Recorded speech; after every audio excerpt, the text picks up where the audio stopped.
Welcome to channel maths जो with 3P। मेरा नाम प्रशांत प्रणव है और आज मैंने आपको प्रीवियस वीडियोस में 4 चैप्टर कंप्लीट करा चुका हूँ। जो चैप्टर 1 है, चैप्टर 3, चैप्टर 4 एंड चैप्टर 10। आज हम नए चैप्टर 12 को लेके चलते हैं। ये हमारा स्टैटिस्टिक्स है, ठीक है, और ये बहुत ईजी चैप्टर है। इसको कैसे है वो मैं आपको एक्सप्लेन करता हूँ। स्टैटिस्टिक्स चैप्टर 12 है और इसको स्टैटिस्टिक्स हम पहले कहते किसे हैं। स्टैटिस्टिक्स कहते हैं it explain about data.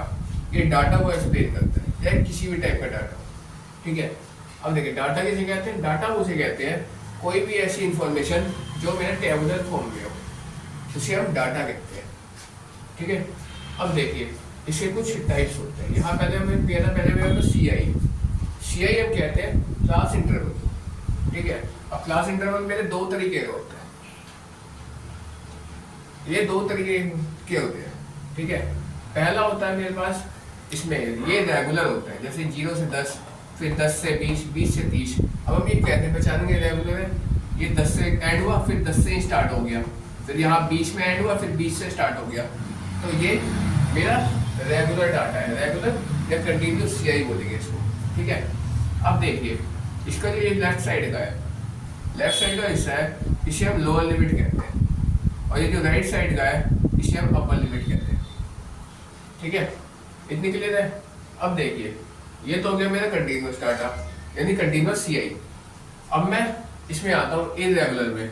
Irregular अगर डाटा होगा, जैसे मेरे यहाँ से 1 से 9 है, फिर यहाँ 9 यहाँ 10 से स्टार्ट हुआ, 10 से 19 है, फिर यहाँ 20 से 29 है, यानी एक का गैप हो रहा है अपर लिमिट और लोअर लिमिट में यहाँ पे। तो इसको अगर इरेगुलर होता है तो इसे हमें कंटिन्यू करने के लिए चेंज करना पड़ता है। क्या चेंज करना पड़ता है? ये चेंज करना पड़ता है कि जो मेरी लोअर लिमिट है लेफ्ट हैंड साइड वाली, इसमें 0.5 माइनस करते हैं, और जो मेरी अपर लिमिट है इसमें 0.5 प्लस करेंगे। अगर हम माइनस करेंगे तो मेरा कुछ इस तरह हो जाएगा। ये इसमें अगर 1 में 0.5 माइनस करेंगे तो ये मेरा 0.5 हो जाएगा, और ये माइनस, ये मतलब माइनस नहीं है इसका, मतलब यहाँ से लेकर यहाँ तक से एस, इसमें 9 में 0.5 प्लस करेंगे तो 9.5 हो जाएगा। अब अगला है ये 10 है। अब इसको कंटिन्यूस बनाना है, 10 में 0.5 माइनस करना है, लोअर लिमिट है, तो ये हो जाएगा मेरे पास 9.5, और ये कंटिन्यू करेंगे 19 में 0.5 प्लस करेंगे तो हो जाएगा 19.5। अब ऐसे ही इसमें हम लोअर लिमिट में 0.5 माइनस करना है, तो यहाँ हो जाएगा 20 में से 0.5 माइनस करेंगे तो यहाँ हो जाएगा मेरे पास 19.5, और ये हो जाएगा 29 में 0.5 प्लस करेंगे तो हो जाएगा मेरे पास 29.5, ठीक है। तो ये वाला जो है ये मेरा लोअर लिमिट होता था, और ये वाला जो था ये मेरा अपर लिमिट होता है, ठीक है। और ये जो डाटा है अब ये मेरा कंटिन्यूअस हो गया, यानी रेगुलर डाटा कन्वर्ट हो गया। इतनी बात क्लियर है, ठीक है। अब मैं सेकंड पे आता हूँ। सेकंड है मेरा क्लास साइज। अब देखिए एक चीज मैं भूल गया, यहाँ पे CI किसे कहते हैं। CI को क्लास इंटरवल को CI से रिप्रेजेंट करते हैं, ठीक है। ऐसे क्लास साइज है, क्लास साइज कहेंगे हम अपर लिमिट में लोअर लिमिट को माइनस कर देंगे तो मेरा क्लास साइज आ जाएगा। यहाँ देखिए जैसे मैंने यहाँ पे दिया है, ये वाला एग्जांपल दिया है 10 और 20, तो अपर लिमिट मेरा हो गया 20 और लोअर लिमिट हो गया 10। तो 20 में से 10 माइनस करें तो 10 आ गया, वो क्या हो गया, क्लास साइज हो गया, और उसको हम H से रिप्रेजेंट करते हैं। यहाँ देखिए जैसे हम अगले एग्जांपल लेते हैं, ये वाला एग्जांपल है, इसमें क्या करेंगे, इसमें अपर लिमिट मेरा 30 है और लोअर लिमिट 20 है, तो अपर लिमिट में से लोअर लिमिट को माइनस करेंगे, 30 माइनस 20 करेंगे तो भी मेरा 10 ही आएगा, ठीक है। इतनी क्लियर है। मैं नेक्स्ट पे आता हूँ, मिड वैल्यू। मिड वैल्यू किसे कहते हैं? मिड वैल्यू को हम X से रिप्रेजेंट करते हैं। मिड वैल्यू निकालते हैं हम अपर लिमिट में लोअर लिमिट को प्लस कर देते हैं और 2 से डिवाइड कर देते हैं, तो मेरी मिड वैल्यू आ जाती है। जैसे देखिए अपर लिमिट क्या है इसका 20 है, लोअर लिमिट मेरा 10 है, 20 में 10 प्लस करेंगे तो 30 आ गया, और उसको 2 से डिवाइड कर देंगे तो इसके बीच की वैल्यू 15 आ जाएगी। इसके बीच की वैल्यू को निकालने के लिए हम मिड वैल्यू कहते हैं, इसको हम X से रिप्रेजेंट करते हैं। इतनी बात क्लियर है। अब मैं नीचे आता हूँ फ्रीक्वेंसी, फ्रीक्वेंसी को हम एफ से रिप्रेजेंट करते हैं, स्मॉल एफ, इसको स्मॉल एक्स से रिप्रेजेंट करते हैं, इसको स्मॉल एच से रिप्रेजेंट करते हैं क्लास साइज को, इसको मिड वैल्यू को स्मॉल एक्स और फ्रीक्वेंसी को स्मॉल एफ से रिप्रेजेंट करते हैं। इसको ये फ्रीक्वेंसी कहते हैं any repeated information in a class is called frequency.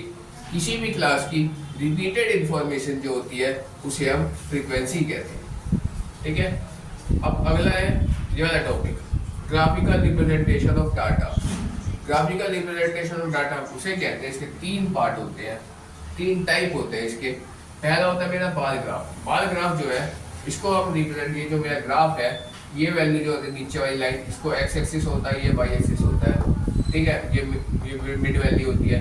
अब इसको रिप्रेजेंट कैसे करते हैं, तो इसका जो अलग अलग बार होता है ये, इसको बार के द्वारा हम रिप्रेजेंट करते हैं, उसको थोड़ा गैप कर करके रिप्रेजेंट कर देते हैं, शो करते हैं ग्राफ में। हिस्टोग्राम क्या होता है, हिस्टोग्राम में भी मतलब ये वैल्यू एक्स एक्सिस है और ये वाई एक्सिस है, इसमें क्या है कि हिस्टोग्राम में ये जो जैसे इसका बार होता है इसको आप एक दूसरे चिपका देते हैं तो मेरा हिस्टोग्राम रिप्रेजेंट हो जाता है। अब देखिए तीसरा मेरा फ्रीक्वेंसी पॉलीगन। फ्रीक्वेंसी पॉलीगन में क्या करेंगे, जो भी गिवन इन्फॉर्मेशन होती है उसके हिसाब से हम हिस्टोग्राम बना लेते हैं और उसके बीच में मिड में एक डॉट डाल देते हैं, जैसे इस तरह होता है कुछ, जैसे ये वैल्यू बनाई एक ग्राफ, दूसरा ग्राफ ये हो गया मेरा, तीसरा ग्राफ मेरा ये हो गया, ठीक है। इसके बीच में ये हल्का सा मैंने डॉट डाल दिया, इसको मैं इससे जोड़ दूंगा, इसको मैं इससे जोड़ दूंगा, ये देखिए जैसे यहाँ पे एक ग्राफ है, यहाँ पे एक ग्राफ है और यहाँ पे एक ग्राफ है और यहाँ पे एक ग्राफ है, ठीक है। इसको मैं क्या करूँगा, इसमें एक डॉट डाल दिया, इसको मैंने इससे जोड़ दिया, इसको इससे और इसको इससे जोड़ दिया, मिड में वैल्यू में एक डॉट डाल देंगे और हम ऐसे हिस्टोग्राम के द्वारा इस तरह से हम फ्रीक्वेंसी पॉलीगन को रिप्रेजेंट करते हैं। या इसका दूसरा तरीका है कि इसमें जो ये ग्राफ है इसको हम मतलब अकॉर्डिंग टू गिवन क्वेश्चन के अकॉर्डिंग जो भी वैल्यू होगी उसके हिसाब से हम वहीं पे सीधा डॉट डाल देंगे, ये ग्राफ नहीं बनाना पड़ेगा, सीधा डॉट डाल के इसको रिप्रेजेंट कर सकते हैं डॉट को एक दूसरे को मिला, ठीक है। इतनी बात क्लियर है, कोई डाउट है किसी को? ठीक है, फिर मैं अब मैं आपको एक्सरसाइज पे लेके चलता हूँ उसकी। ये इंट्रोडक्शन मेरी कंप्लीट हुई।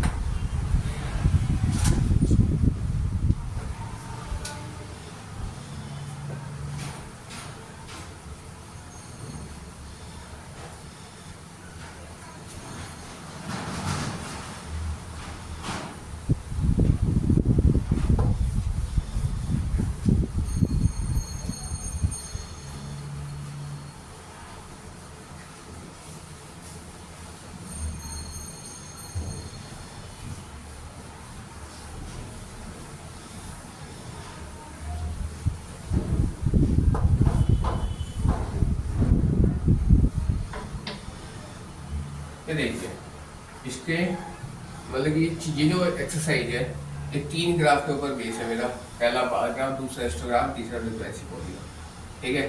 तो इस चैप्टर को मैं इस एक्सरसाइज को लेके चलता हूँ, एक्सरसाइज 12.1, ठीक है। इसमें पहला क्वेश्चन है, फर्स्ट पार्ट है, इसमें फर्स्ट क्वेश्चन में कह रहा है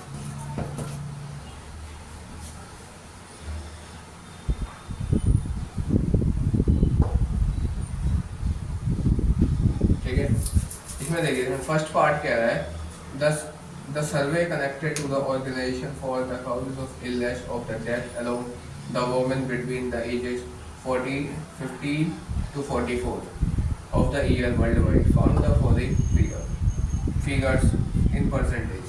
ये हमें दे रखा परसेंटेज में, आप बुक में देख सकते हैं कि जो क्वेश्चन है मुझे गिवन है, इसमें मुझे करना क्या है, इसको मुझे ग्राफिकली रिप्रेजेंट करना है और इसका मुझे बार ग्राफ बनाना है, ठीक है। तो मैं बार ग्राफ आपको लेके चलता हूँ इस तरह से। ये देखिए इसमें क्या है, पहला मुझे काउजेस दे रखा है और इसमें फ्रीक्वेंसी वो दे रखा है। तो जिसे मैं एक्स एक्सिस होता है और ये मेरा वाई एक्सिस होता है, ये वाई एक्सिस होता है, ये मेरा एक्स एक्सिस होता है, ठीक है। ये मेरा यहाँ पे जो वैल्यू होती है ये चीज़ होता है। अब देखिए इधर जो वैल्यू है जो इसकी फ्रीक्वेंसी है इसको मैं इस तरफ लिखूंगा, यानी वाई एक्सिस पे लेके जाऊंगा, और जो नीचे का जो डाटा है उसको मैं इस तरफ लेके जाऊंगा, यानी एक्स एक्सिस पे लेके जाऊंगा। ठीक है, ये देखिए ये मेरा है एक्स एक्सिस, ये वाला, और ये वाली ये हो जाएगी मेरी वाई एक्सिस, ये वाली। ठीक है, ये देखिए इसमें डाटा है कुछ इस तरह है। मैं इसे 4 का गैप देता हूँ, 4, 8, 12, 16, 20, 24,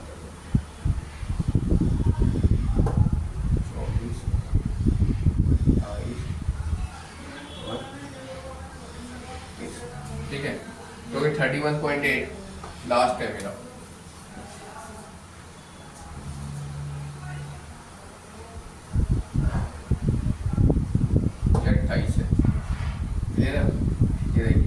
लास्ट मेरी वैल्यू 30, हाईएस्ट वैल्यू इसमें जो लिया हुआ है, पहले हम हाईएस्ट वैल्यू चेक करते हैं, इस हिसाब से हम इसको लेके जाते हैं। तो हाईएस्ट वैल्यू मेरे 31.8 है। ठीक है, तो इसलिए मैंने 32 तक ले लिया इसको। अब देखिए, अब इसमें पहला है रिप्रोडक्टिव हेल्थ कंडीशन, ये क्या 31.8 तक किया हुआ है। तो इसमें मैं इस तरह से कुछ यहाँ पे कुछ वैल्यू नहीं गिवन है, यहाँ पे नाम दिए हुए, तो 6 नाम है, तो मैं इक्वल 6 गैप दे दूंगा, 2, 3, 4, 5, 6, ये थोड़ा आगे तक ये एक्सेस इसका देता हूँ 1, 2, 3, 4, 5, 6 सीरियल नंबर डालती है। ठीक है, अब देखिए रिप्रोडक्टिव हेल्थ कंडीशन का 31.8 है, तो यहाँ पर 0.8 यानी 32 से थोड़ा नीचे कुछ इस तरह से ग्राफ बन जाएगा इसका। ये हो गया मेरा रिप्रोडक्टिव हेल्थ कंडीशन। अगर 25.4 का है, यह है न्यूरो साइकेट्रिक कंडीशन, तो ये क्या है 25.8 है, तो 25.8 24 से हल्का सा ऊपर जाएगा और ये कुछ इस तरह का बन जाएगा। ठीक है, अब अगला है इंजुरीज है 12.4, तो 12 से हल्का सा ऊपर आएगा मेरा इस तरह से, ये इंजुरीज का बन गया। अगला है मेरा कार्डियोवैस्कुलर कंडीशन, ये 4.3 है, तो 4 से मेरा हल्का सा ऊपर 4.3 बन गया, ये कार्डियोवैस्कुलर। अगला है मेरा रेस्पिरेटरी कंडीशन, ये भी 4.1 है, तो इससे हल्का सा छोटा रेस्पिरेटरी कंडीशन। अब अगला है अदर काउजेज में 22 लिया हुआ है, तो 20 और 24 के बीच में आएगा 22, हल्का सा ऊपर ले लेंगे इससे इस जगह से, ये बन गया मेरा बार ग्राफ। फर्स्ट क्वेश्चन मेरा यहाँ कंप्लीट हुआ। ठीक है, अब देखिए फर्स्ट जैसे जिस तरह से मैंने फर्स्ट क्वेश्चन बनाया उसी तरह से मेरा सेकंड क्वेश्चन, थर्ड क्वेश्चन, ये दोनों ही होगा। मैं उम्मीद करता हूँ कि ये आप लोग बना लेंगे, और नहीं बनेगा तो फिर मैं बताऊँगा आपको। ठीक है, मैं आपको सेकंड थर्ड आपके लिए मैं छोड़ दूँ अभी फिलहाल। ठीक है, ये कंप्लीट है।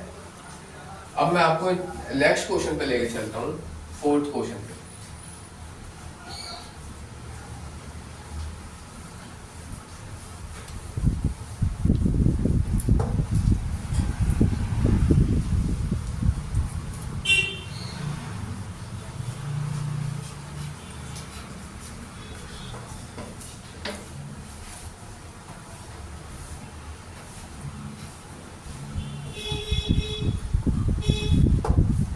जो उसका फोर्थ क्वेश्चन है, ये मेरा हिस्टोग्राम का है, हिस्टोग्राम। ठीक है, इसमें मुझे हिस्टोग्राम बनाना है। इसमें क्या है, इसमें लेंथ दे रखी है mm में और नंबर ऑफ लीव्स दिया हुआ है। अब देखिए इसमें क्या 118 से 126 लिया है, अब नीचे 127 से 135 लिया है, यानी ये इरेगुलर ग्राफ है, इसे मुझे पहले रेगुलर करना होगा। तो मैं यहाँ लिखता हूँ लेंथ इन mm, और ये इस तरफ लिखता हूँ मैं नंबर ऑफ लीव्स,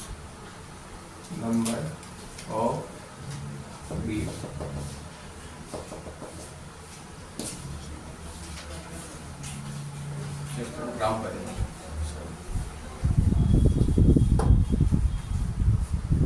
क्या लिखता हूँ मैं, लेंथ इन एनल,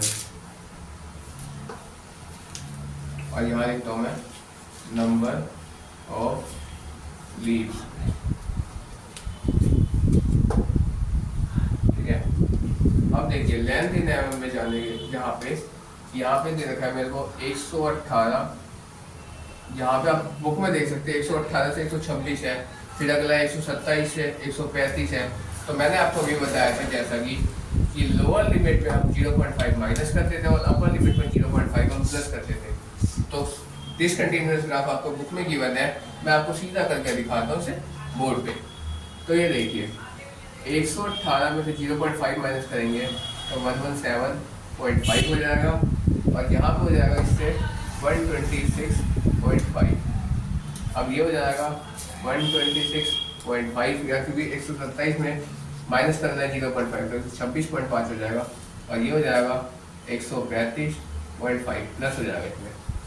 अब ये हो जाएगा 135.5, और इसका हो जाएगा 135 से 144.5। अब 144.5 से ये हो जाएगा 153.5। अब ये हो जाएगा 153 हो गया।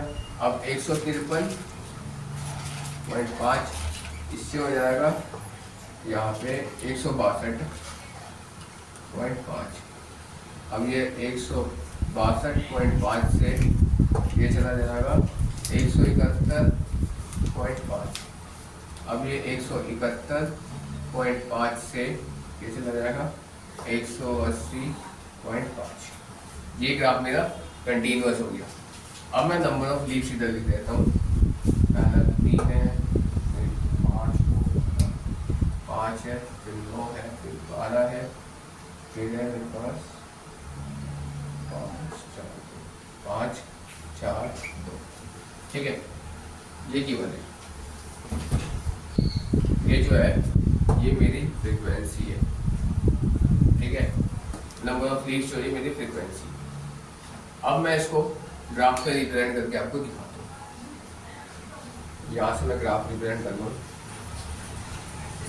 ये देखिए जो फ्रीक्वेंसी होती थी वो मैं इस तरफ लिखता था, और जो मेरी ये है वो मैं इधर लिखूँगा नीचे एक्स एक्सिस पे। ठीक है, अब देखिए इसमें मैं 117.5, मुझे 117 से स्टार्ट करना है, तो उसके लिए मैं क्या करूँगा, यहाँ पे एक सिंबल लगाता हूँ कुछ इस तरह से। ठीक है, इस तरह से सिंबल, इसका मतलब है कि मैंने ग्राफ को बीच में से उठाया, जो डाटा जो है वो ज़्यादा एक्सपेंड है, बहुत बड़ी डाटा है, बहुत बड़ा गैप है, इसलिए मैंने ये वाला सिंबल रिप्रेजेंट हम करते हैं इसमें। ठीक है, तो ये देखिए यहाँ मैं लिखता हूँ इसकी पहली वैल्यू 117.5, फिर मैं सारी वैल्यू लिखूँगा साथ में।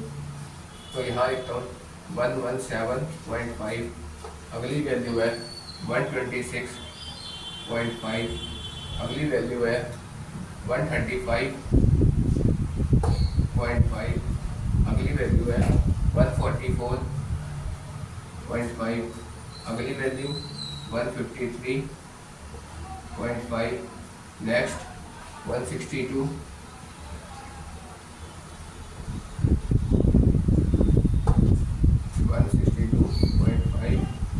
Next 171, 171.5, next 180.5। और ये ग्राफ मेरा यहाँ पे स्टॉप। ठीक है, ये सारे वैल्यूज मुझे गिवन है, मैंने ये सारी वैल्यू लिखे हैं। यहाँ से ये पहले ये लिया और बाकी इधर की मैंने सारी वैल्यू इधर लिख दी है। ठीक है, अब देखिए मुझे ग्राफ दिखाना था, तो हाइस्ट मेरी 12 है, तो मैं कंटिन्यूअसली 12 तक ले लेता हूँ। 1 2 3 4 5 6 7 8 9 10 11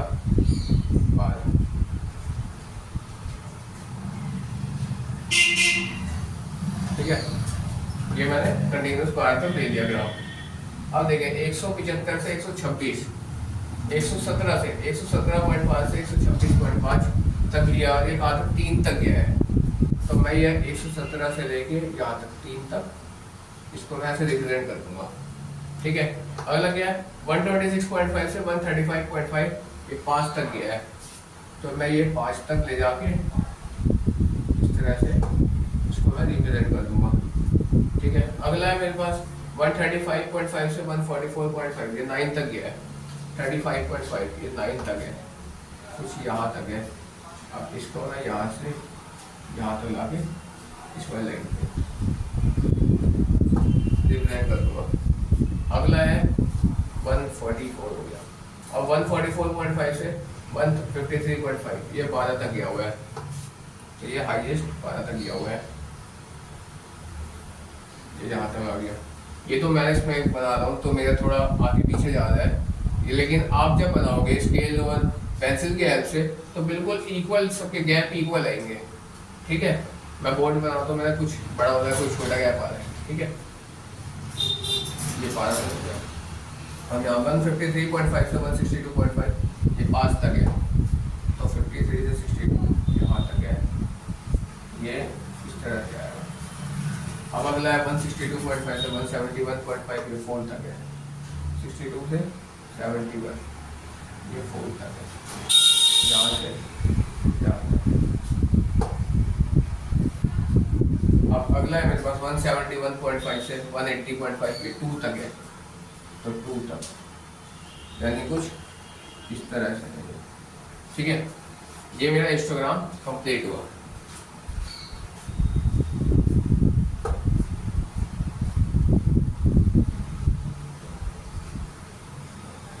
ठीक है, ये तो ये वाला मेरा एक्स एक्सिस पे था, ये मेरा वाई एक्सिस पे था, ये मेरा हिस्टोग्राम कंप्लीट हुआ, ठीक।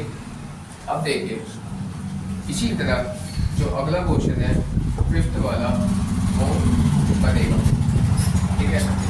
आज हम इतना ही रखते हैं। That's all for today. अगर आपको कोई भी इसमें डाउट हो तो मैं आपको इसमें नेक्स्ट क्लास में क्लियर करूँगा, ठीक है। That's all for today.